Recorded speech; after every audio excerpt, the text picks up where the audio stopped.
ખેડૂત ભાઈઓ. જ્યારથી રેલી ચાલુ થઈ ત્યારે કાજલબેન સુવા ઝાંસીની રાણી તરીકે ખેડૂત પુત્રી મેદાને આવી ગઈ.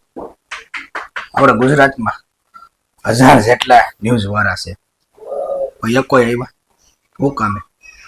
એ બધા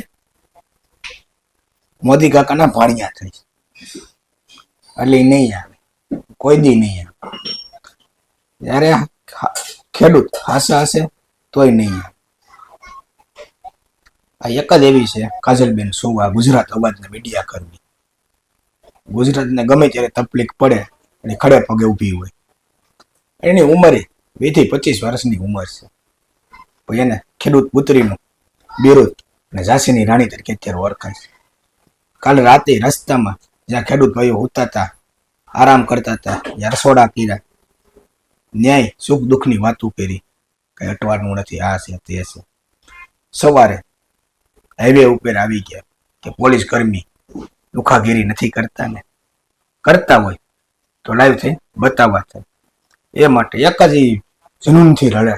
કોણ? કાજલબેન સુવા. તો આપણે ઘેરે ઘેરેથી આપણી બેન દીકરીઓ, આપણા માવતરો બધે ઝાંસીના રાણી જ છે. નીકળ્યા તો ઘરમાં બેસી રહે તો નહીં. તો એક થઈને નીકળો.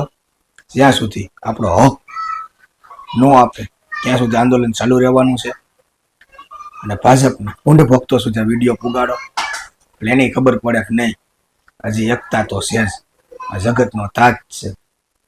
કણમાંથી મણ પેદા કરવા વાળા, અન્નને પાટું મારીને અન્ન પેદા કરવા વાળા ખેડૂતના દીકરા છે.